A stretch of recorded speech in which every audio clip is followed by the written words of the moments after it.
가을이 깊어질수록 마음은 한 해의 결실로 더욱 든든해져야 하고 삶은 내면에 쌓이는 세월의 무게로 인하여 더욱 깊어져야 할 듯합니다. 이러한 즈음 일주일 동안 여러분의 교회와 가정은 평안하셨기를 기원해 봅니다. 이번 주 제8과의 제목은 믿음의 거인 여호수아와 갈렙입니다. 믿음의 거인이라는 말이 생소하기만 합니다. 신구약 성경시대 이후로 믿음의 거인을 본 적이 없는 듯합니다. 지금 우리 시대에는 믿음의 모본으로서 공동체 앞에 우뚝 선 지도자, 모본의 사람을 어디서도 확인할 길이 없습니다. 마치 작은 영웅주의에 빠진 듯한 몸짓만이 있을 뿐이지 누구에게서든 그리스도의 향기는 느껴지지 않습니다. 거인 또는 영웅은 말로 자랑하는 것도 경건의 모양으로 포장되는 것도 아니요 그의 삶 자체가 보여주는 흔적과 품행으로 이루어지리라 여겨집니다. 우리 시대 믿음의 거인을 기다려봅니다. 이번 주 교과의 기억절입니다. 하나님의 말씀을 너희에게 일러주고 너희를 인도하던 자들을 생각하며 그들의 행실의 결말을 주의하여 보고 그들의 믿음을 본받으라 합니다. 기억절은 분명 우리의 모본이 될 지도자 또는 스승들에 대해서 이야기를 하고 있습니다. 누구입니까? 하나님의 말씀으로 우리의 길을 일러주던 사람, 일러줄 뿐 아니라 몸소 그 길로 인도해 주던 어떤 사람, 그리고 그의 결국이 선한 모습으로 맺어지는 사람이라고 이야기합니다. 그러나 이 시대는 사람을 현혹하여 잘못된 길로 이끄는 사람, 거짓 행하고 속이는 사람, 자기 이익만을 도모하고 다른 사람은 돌아보지 않는 사람, 말 한마디 안 하고 피하는 사람, 선한 모습으로 위장한 뱀같이 교활한 사람들만이 난무합니다. 따라서 어디에 믿음 본받을 만한 사람이 있는가 묻게 됩니다. 기억서를 간략하게 줄여보겠습니다. 일러주고 인도하던 자들의 결말을 보고 믿음을 본받으라. 매일의 제목입니다. 일요일 충성, 월요일 이 산지를 내게 주소서, 화요일 모본의 힘, 수요일 겸손한 영혼, 목요일 바라봄으로 변화함. 전체 제목에서 알 수 있듯이 이번 주는 믿음의 거인 여호수아와 갈렙 두 지도자의 모범적인 삶을 이야기하는데 어떤 입장에서 우리에게 모본이 되는지 다루고 있습니다. 다루는 이야기를 성경책으로 확인해 본다면 여호수아서 14장, 15장, 19장에서 나오는 두 거인들을 이야기하고요. 히브리서 12장을 결론적인 이야기로서 다루고 있습니다. 본문의 5날을 재구성해서 분류해 보도록 하겠습니다. 일요일과 월요일과 화요일, 수요일 4날을 묶어서 두 믿음의 거인, 충성과 모본, 그리고 그들의 마지막 유업에 대해서 이야기하고요. 목요일 날은 우리가 누구를 본받아야 될지에 대한 이야기를 바라봄이라고 하는 제목으로 이야기해 볼 수 있습니다. 전체 배경을 확인하겠습니다. 믿음의 거인 여호수아와 갈렙, 모본을 통해 삶의 가장 기본적인 것들, 그리고 두 사람의 개인적 모본이라고 하는 어절들이 보이는데요. 이 어절들을 통해서 우리는 이번 주 믿음의 거인이 보여준 삶, 그것이 우리 앞에 어떻게 해서 모본이 되는지에 대해서 확인하게 되겠습니다. 본문을 살펴보도록 하겠습니다. 모든 부모는 자녀들이 부모의 모본을 통해서 배우는 것을 분명히 알고 있습니다. 자녀들이 그들의 장점보다 단점을 따라하는 것을 보면서 걱정하는 부모들이 얼마나 많은지요. 또한 나이와 상관없이 우리는 옳은 일을 하는 것보다 잘못된 일을 하기 더 쉬운 것을 발견합니다. 성경이 다음과 같이 이야기합니다. 내가 원하는 것은 행하지 아니하고 도리어 미워하는 것을 행함이라. 이것은 타락한 인류의 본성이고 모두가 공감하는 문제가 아닌가 생각이 듭니다. 가운데 부분입니다. 인간은 태어날 때부터 무언가를 모방하며 자신을 형성해 갑니다. 우리는 걷고 감정을 표현하는 것과 같은 삶의 가장 기본적인 것들을 가장 가까이에 있는 사람들을 따라하면서 배웁니다. 어른이 된 우리도 여전히 모본이 필요하고, 비록 그들이 완벽하지 않더라도 우리 앞에 서 있는 믿음의 거인들을 통하여 그들이 지닌 영적 특성들을 존경하고 본받을 수가 있습니다.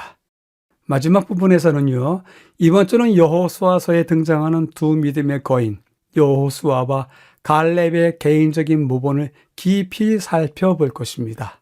이스라엘 역사에서 가장 중요한 시기 중 하나였던 이때에 그들이 자신의 시대의 두각을 나타내고 하나님의 백성의 삶에 핵심적인 역할을 할 수 있었던 이유가 무엇인지 이번 주 내내 찾아보도록 하겠습니다. 전체 배경을 요약해 보겠습니다. 믿음의 거인 여호수아와 갈렙. 자녀들, 앞선 이들의 모본을 통해 배우며 성장한다. 이 내용을 다루어 줬는데요. 자녀들이 선하든지 악하든지 모범을 통해서 배워간다. 부모도 모본이 되고 선생님들도 모본이 되고 그리고 지역사회에 또 지도자들도 모본이 됩니다. 우리 어른들도 마찬가지입니다. 완벽하지 않다고 하더라도 우리 앞에 서 있는 영적인 거인들을 통해서 그 특성들을 본받아 갈 수 있습니다. 시대와 백성들을 이끌던 핵심적인 역할, 두 믿음의 거인들이 어떻게 했는지 살펴보자 라고 하면서 요약하고 있습니다. 질문해 보겠습니다. 특정한 영역에서 내 삶의 본이 되는 사람을 나는 가지고 있습니까? 내 삶의 특정한 영역이라고 하면 영적인 영역도 포함되고요. 또 삶의 일반적인 모습도 포함이 되고요. 그의 품격적인 면에 있어서 근면함과 성실함과 또 온화함 같은 것들을 대표적으로 들어서 나의 본이 되는 사람이 있는지 확인해 보는 것도 유익한 일이라 생각이 듭니다. 첫째 날입니다. 충성, 용기와 충성을 표현, 10명의 정탐꾼, 그리고 긍정적인 보고라고 하는 어절들이 보이는데요. 첫째 날에는 갈렙의 이야기를 하면서 그가 충성스럽고 긍정적인 사람이었다. 위협 앞에서도 담대히 말하더라 라고 하는 내용들을 다루게 되겠습니다. 우선은 성경 말씀을 읽어보도록 하겠습니다. 여호수아서 14장 6절, 그리스 사람 여분의 아들 갈렙이 여호수아에게 말하되 여호와께서 가데스 바네아에서 나와 당신에게 대하여 하나님의 사람 모세에게 이르신 일을 당신이 아시는 바라. 헤브론이 갈렙의 기업이 되어 오늘까지 이르렀으니 이는 그가 이스라엘의 하나님 여호와를 온전히 쫓았음이라. 본 구절은 갈렙은 어떤 사람인지 보여줍니다. 갈렙이라고 하는 이름은 히브리어 켈렙에서 왔는데요. 이 켈렙이라고 하는 말의 일반 명사형은 애완 견 같은 개들을 이야기하고요. 고유 명사로 쓰일 때는 남성 이름 중에 갈렙이라고 하는 이름을 많이 쓰고 있습니다. 이 갈렙이라고 하는 이름 속에서 우리가 배울 수 있는 것은 주인에 대한 종의 용기, 끈기, 충성을 표현하는 데 사용하는 것입니다. 갈렙은 자신의 이름에 충실한 삶을 살았고 평생 주님께 변함없는 충성을 보였다고 본문이 서술하고 있습니다. 이제 가운데 부분에서는요, 대부분의 정탐꾼들이 정반대 의견을 가지고 있었고 이스라엘 백성들은 죽이겠다고까지 위협하였음에도 불구하고 갈렙은 자신이 가지고 있었던 생각을 솔직하게 말한 것, 그가 어떤 사람인지를 잘 보여줍니다.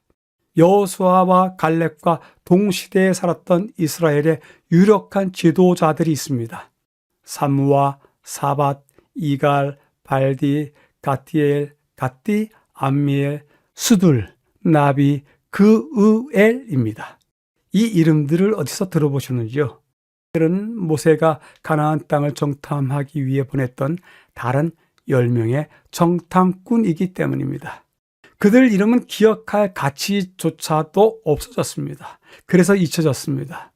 그들은 약속의 땅을 정복하기 불가능한 땅으로 묘사하고 또한 그렇게 보고했습니다. 그들은 그 땅의 일부 지역에 거하는 거인들에 비해서 자신들이 메뚜기와 같다고 느꼈고 가나안에 견고히 쌓인 요새 같은 성읍들을 보자마자 그들의 마음은 두려움에 녹아버렸습니다. 세 번째 부분에서는요, 긍정적인 보고를 가져온 두 정탐꾼 중 연장자였던 갈렙은 믿음이라는 또 다른 가능성을 제시하는데 앞장섰습니다.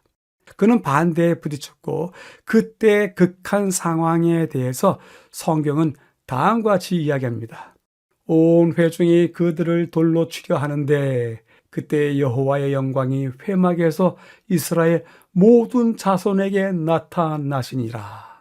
돌로 치려 했고 하나님의 영광이 모든 자손에게 나타나므로 그 위기의 순간이 그쳐지게 되었습니다. 갈렙은 죽음의 위험 앞에서도 자신이 옳다고 믿는 것을 담대히 말했고 주님께서도 그것을 들으셨고 그의 위기 속에 나타나셨던 것입니다. 교훈은 다음과 같이 이야기합니다. 우리는 앞으로 전진할 오늘날의 갈렙, 용기 있는 말로서 즉각적인 행동을 하도록 힘 있는 보고를 할 이스라엘의 수령들이 필요하다. 이기적이고 안락을 좋아하고 공포에 질린 백성들이 키 큰 거인들과 접근할 수 없는 성벽을 두려워하고 퇴각하자고 아우성치고 있을 때 비록 비겁한 자들이 손에 돌을 들고 그들의 불성실한 증거를 위하여 그들을 치고자 준비하고 있을지라도 오늘날의 갈렙들의 음성은 들려야 한다 전하고 있습니다. 첫째 날을 요약해 보겠습니다. 충성, 갈렙, 그는 그 이름이 의미하는 바대로 살아왔다라고 이야기를 하는데요. 갈렙이라고 하는 이름 속에는 주인에 대한 종의 용기, 끈기, 충성을 표현하고 있다. 열 정탐꾼들 이름조차 가치 없게 됐다. 왜냐하면 그들이 불가능을 보고했기 때문이다. 마침내 죽음의 위협에도 옳다고 믿는 바를 담대하게 말했던 갈렙을 본받아라 라고 첫째 날을 요약하고 있습니다. 질문해 보도록 하겠습니다. 나의 이름에 대한 평가는 어느 면에서 강하게 긍정되고 어느 면에서는 약하게 부정되고 있는지 들어보셨는지요? 내가 어떤 사람인지 한번 들어보는 것도 괜찮습니다. 그래서 긍정적인 이야기에 대해서는 더욱더 살리고 부정적인 면에 대해서 듣더라도 그것을 채워나가면 되지 않을까 생각이 듭니다. 첫째 날을 마치면서 보충 설명을 해보도록 하는데요. 정탐꾼 10명에 대한 이야기를 해보도록 하겠습니다. 여러분들 부정편향성이라고 하는 단어를 들어보셨는지요? 이 말은 어떤 사건이나 결정에 있어서 긍정적인 것보다는 부정적인 사건이나 정서가 더 강한 영향을 미치는 인간이 가지고 있는 보편적인 경향이라고 합니다. 요즘은 뇌과학 분야라고 하는 특별한 학문 분야가 있는데요. 그곳에서도 취급합니다. 과연 부정편향성이라고 하는 것이 왜 생겼을까요? 그 생긴 이유에 대해서도 이야기하는데요. 사람의 뇌 활동은 가장 기초 부분이요. 가장 깊숙한 부분, 그 기저핵이라고 하고 변연계라고 하는 그 부분에서 부정적인 신호에 매우 민감하다고 합니다. 긍정적이고 희망적인 사안에 대해서는 그렇게 크게 자극을 안 받는데 부정적인 사건에 대해서는 그러한 신호에 대해서는 매우 민감하게 뇌파들이 움직인다고 합니다. 그래서 위험 상황에 대해서 최대한 피하고자 설계된 것이 인간의 인지, 즉 느끼는 감각의 원리라고 합니다. 이러한 원리 때문에 원시 시대 때 사나운 동물들과 함께 어울려 살던 인간들이 생존을 위해서 위험 상황이 오면 무조건 도피하는 반응으로서 살아남았다고 설명을 합니다. 어떻게 나타날까요? 사람들은 중립적인 그리고 애매한 상황을 부정적으로 해석하고 나쁜 소식에 대해서는 더 강하게 반응한다고 합니다. 중립적이면 긍정적인 요소도 있고 희망적인 요소도 있지만 그런 것들 다 제거하고 우선은 나쁘게 해석을 한다고 합니다. 그래서 이 부정적인 감정, 이 심리적인 작용은 긍정적, 행복한 감정보다 더 오래 지속되기 마련이라고 합니다. 이미 돌을 들어서 치려고 하는 백성들의 모습을 보면 그들 안에 있는 부정적인 인식이 그들의 삶 전체, 그들의 미래 전체를 압도하고 있는 것이 분명해 보입니다. 때문에 40년이라고 하는 세월 동안 광야를 돌고 또 돌아서 그 부정적 편향성을 지우고 또 지워야 되지 않았는가 생각이 듭니다. 40년 동안 배워야 될 것은 이것이었습니다. 부정적인 생각은 단지 우리가 느끼는 인지 상황일 뿐이지 실제로 일어나지 않을 확률이 더 크다는 사실을 깨달아야 했던 것입니다. 오히려 부정 편향성보다는 하나님께서 주시는 믿음에 반응하고 그가 보여주신 희망 섞인 긍정적인 메시지에 더 크게 반응해야 하지 않았는가 생각이 들게 됩니다. 우리가 개인적인 삶에 있어서도 또한 교회 공동체의 삶에 있어서도 부정적인 이야기보다는 긍정적인 이야기로서 나와 우리 공동체가 함께 앞으로 전진할 수 있도록 그러한 역할을 해야 되지 않을까 생각이 듭니다.